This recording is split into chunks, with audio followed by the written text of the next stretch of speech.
कादीपुर नगर निगम ward के हजारों लोग पिछले कई वर्षों से पार्क के विकसित होने का इंतजार कर रहे हैं, परंतु मैं आपको बताते चलूं कि मौजूदा समय में जहां पर पार्क का विकास होना है वहां पर ऐसे हालात बने हुए हैं। बल्कि आज से 5 साल पूर्व यहाँ पर जो उद्यान विभाग द्वारा पौधे लगाए गए थे वह सारे पौधे सूख गए हैं, ख़त्म हो गए हैं। जो कुर्सियाँ लगाई गई थी वह कुर्सियाँ टूट गई है। हालात यह है कि यहाँ पर जो दिल्ली नगर निगम उद्यान विभाग का बोर्ड लगाया था वह बोर्ड भी पूरी तरह से गायब हो गया है और जहाँ पर उद्यान विकसित होना था वह इस तरह से ऊबड़ खाबड़ और उजाड़ ज़मीन पड़ी हुई है। उर्मिला राणा जी, जब आप कादीपुर वार्ड में निगम पार्षद थी तब आपने कादीपुर के लोगों को एक पार्क का सपना दिखाया था, लेकिन वो सपना अभी तक पूरा नहीं हुआ। क्यों?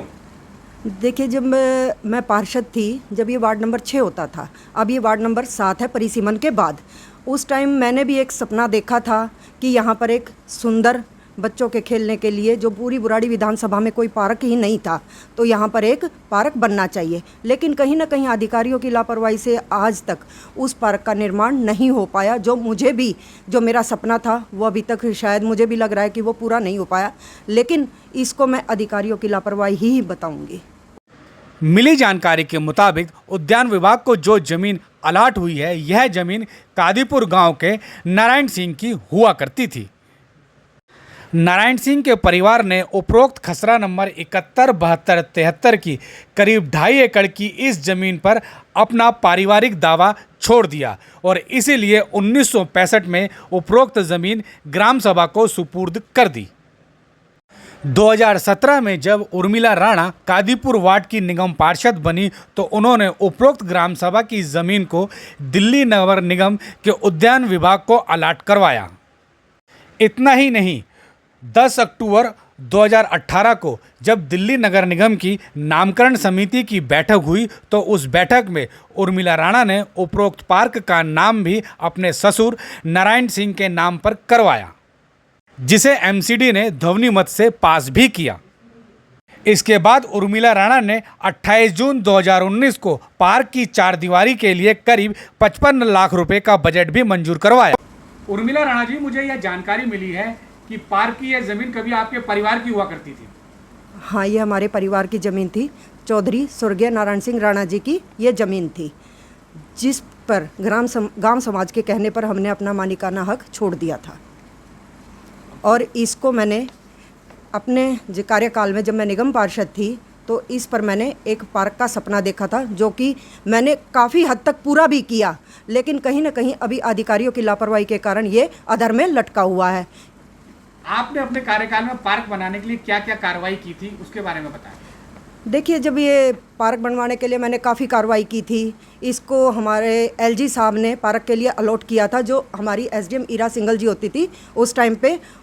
उन्होंने भी इसके लिए मुझे काफ़ी प्रोत्साहित किया और मैंने इसका पूरा, जो हमारा नेमिंग कमेटी में भी मैंने इसको लगवाया। इसके लिए मैंने, हमारी कमिश्नर होती थी एमसीडी में वर्षा जोशी जी, उनसे मैंने इस पर 55 लाख रुपए का बजट भी लिया उनसे कहने पर, क्योंकि उस टाइम पे बजट की भी कमी होती थी। लेकिन फिर भी मैं उनके पास गई, उन्होंने मेरी सुनी और उन्होंने पार्क के लिए 55 लाख रुपये का बजट भी दिया। और इसकी दौरान इस पर 2 ठेकेदारों ने इसका जो ठेका लिया था पार्क का, वो 2 ठेकेदारों ने ठेका भी लिया, लेकिन अभी तक इस पर कोई काम शुरू भी नहीं हुआ। इसके लिए मुझे बहुत ही दुख है कि कहीं ना कहीं हम इतनी मेहनत करते हैं, लेकिन वो मेहनत अधिकारियों की लापरवाही के कारण सफल नहीं हो पाती। अब जैसे पार्क नहीं बना, अब आप इस पे आगे क्या कार्रवाई करेंगी? देखिए, इसके लिए मैंने काफ़ी मेहनत की है, तो मेरा तो मन है कि मैं इस पर अभी और कार्रवाई करूं, क्योंकि कहीं ना कहीं अधिकारी जब नहीं सुनते तो मन बहुत दुखी होता है।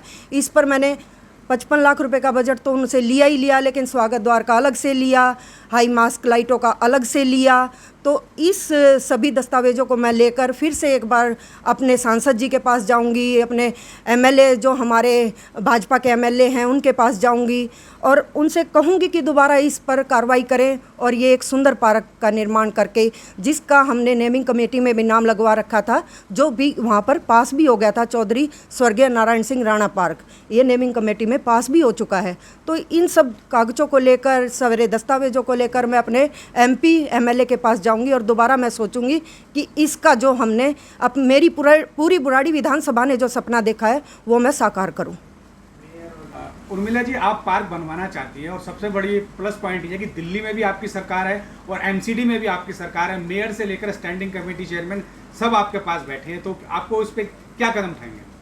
देखिए, मैं जाकर सबसे मिलूंगी, एक बार अपने मेयर से भी मिलूंगी, अपने स्टैंडिंग कमेटी चेयरमैन से भी, नेता सदन से भी, क्योंकि उन्हीं की वजह से हम आगे कहीं ना कहीं बढ़ पाएंगे। जब वो हमारी मदद करेंगे, मैं इन कागज़ों को लेकर जाऊंगी तो उनको दिखाऊंगी कि देखिए, आपको भी पता है साल दर साल हमारे मेयर भी बदलते हैं, स्टैंडिंग कमेटी चेयरमैन भी बदलते हैं, तो उनको कहीं ना कहीं इनको संज्ञान में लाना पड़ेगा उनकी कि ये देखिए कहीं ना कहीं हमारा काम अधर में लटका हुआ है, तो इस पर आप कार्रवाई करें। तो मैं उनके पास जाऊँगी, उनसे भी बताऊँगी कि ऐसे ऐसे इस पार्क का निर्माण आपके माध्यम से हो तो अच्छा रहेगा। नमस्कार साथियों, मैं जिस ज़मीन पर खड़ा हूँ यह कादीपुर नगर निगम वार्ड की ज़मीन है और आज से करीब 5 साल पहले इसे दिल्ली नगर निगम सिविल लाइन जोन उद्यान विभाग को सौंपा गया था पार्क बनाने के लिए। लेकिन मैं आपको दिखाता हूँ आज इस ज़मीन की क्या हालत है। आप देखिए, मेरा कैमरामैन आपको दिखाएगा कि यहाँ पर झाड़ियाँ उगी हुई है और उजाड़ मैदान पड़ा हुआ है। आप देख सकते हैं दूर दूर तक उजाड़ मैदान पड़ा हुआ है और यहाँ पर पार्क नहीं बनाया गया है, जबकि यह भी कहा जा रहा है कि इस पार्क के निर्माण के लिए ज़मीन दे दी गई है। लेकिन अभी तक ज़मीन तो दे दी गई है, यह भी कहा गया था कि फ़ंड भी दिया गया है, लेकिन वो फ़ंड कहाँ है अभी तक तो नज़र नहीं आ रहा। यहाँ पे कुछ कुर्सियाँ भी रखी गई थी, पार्क के नाम पर मैं दिखा रहा हूँ, ये कुर्सियाँ रखी गई थी और कुर्सियाँ किस तरह से टूटी हुई है।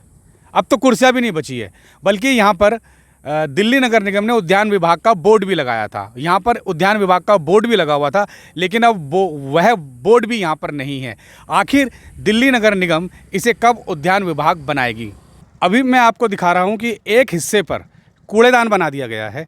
जो आप ये कूड़ेदान देख रहे हैं, यहाँ पर भी ये पार्क का हिस्सा है, लेकिन एमसीडी ने इस हिस्से को कूड़ेदान के लिए अलॉट कर दिया है। और आप देख रहे हैं यहाँ पे कितना कूड़ा है। हालांकि यहाँ पे एमसीडी की गाड़ियाँ कूड़ा डालती है और उठा भी लेती है, लेकिन सवाल यह उठता है कि जब यह ज़मीन उद्यान विभाग को दी गई थी तो यहाँ पे कूड़ेदान क्यों बनाया गया? और इसको लेके इलाके के लोग काफ़ी नाराज़ है, आक्रोशित है और उन्होंने कई बार लिखित में एमसीडी को शिकायत भी की है, लेकिन अभी भी यहाँ पे कूड़ा फेंका जा रहा है।